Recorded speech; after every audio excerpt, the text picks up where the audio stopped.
Nen ugawak say tawag dayan selebrasyon kadang sasabi na February 2, kapistaan tayo at kapistaan na inkasugat na Jesus.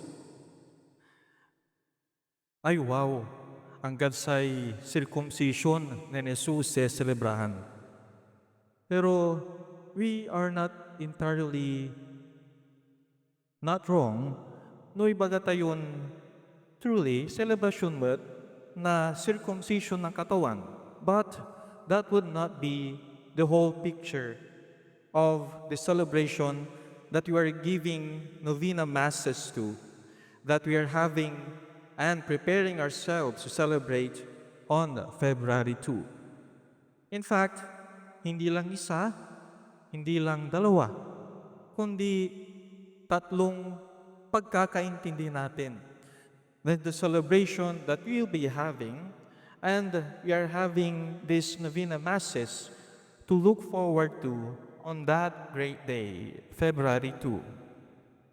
And for us, and for me, it is an opportune time to contextualize why we are doing these novena masses in honor of that great day, our Fiesta, February 2. And we could start our reflection on a simple word, on a simple object that is, and that is light.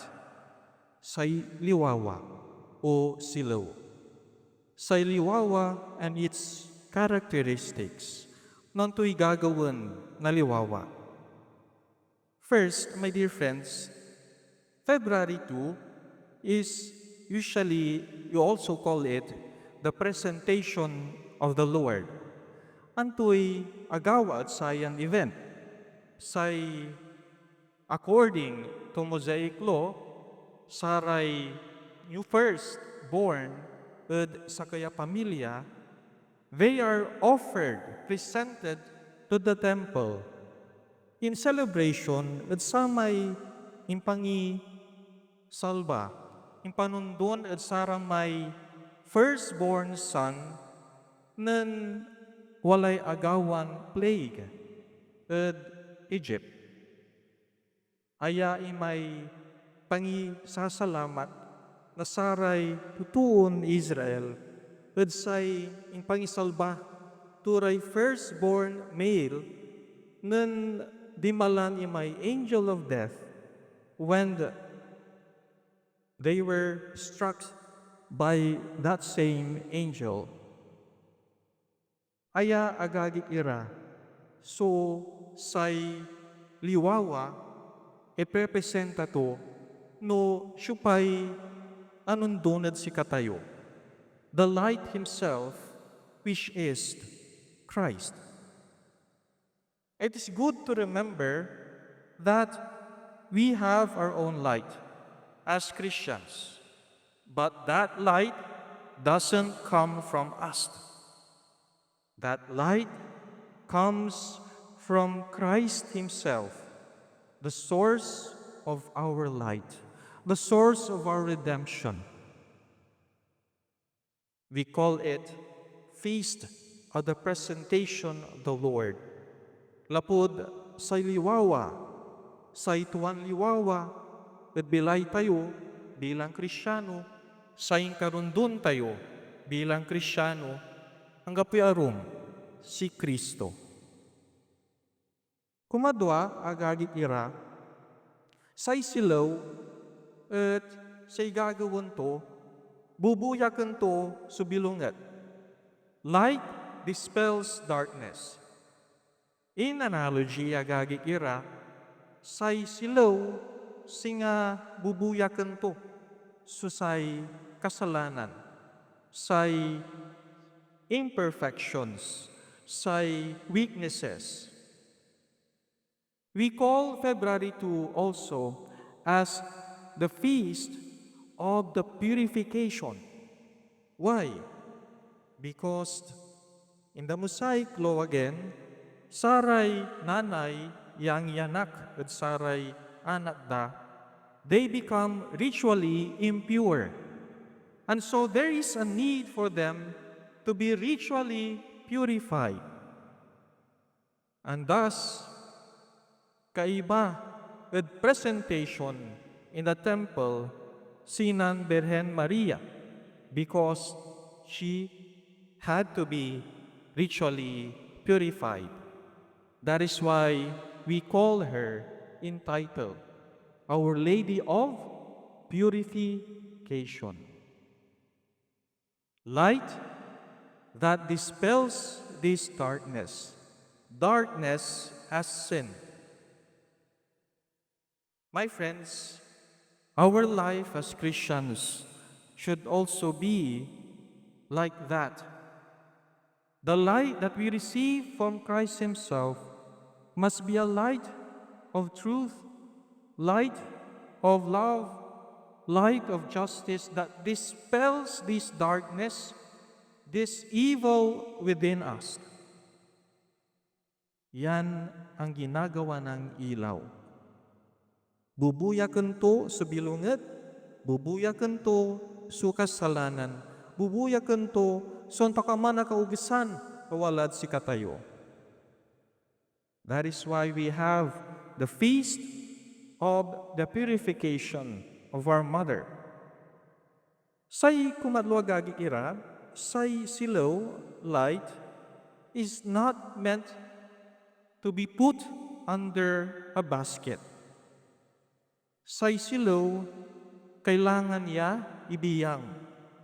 It needs to be put out so that its light can shine. In other words, agagik ira, say silaw, mangibubuyak na say silaw to. In this, my dear friends, February 2 is also called Feast of the Encounter, Holy Encounter. Say panag-meet ng Simon Pansiana at si Niño Jesus. And in that encounter of the child Jesus in the prophets Simon and Anna, Jesus was revealed as a light to the nations.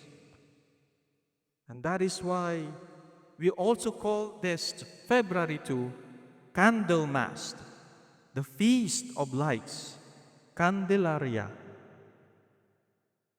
Because Christ is the light of all nations.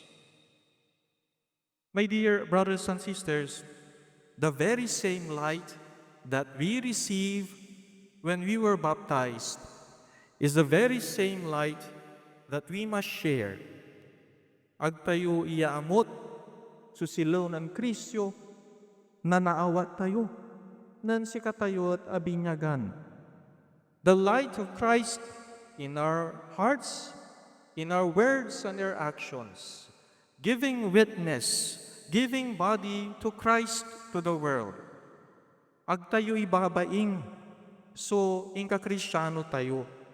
Lapud, sayan silaw is not meant to be kept, but to light, to shine to all the world, to others. My dear brothers and sisters, as we begin then our Novena Masses in celebration of February 2, let us remember light, liwawa. Liwawa and its uses. That light is Christ Himself, the one who saved us. That light breaks this darkness. That light breaks and dispels this sin, evil within us. And that our priorities Christians should also be dispelling this evil and darkness within us. And that light, which is Christ, We, as Christians, should share. Let it shine for the light to the world. Shine, Jesus, shine. Amen.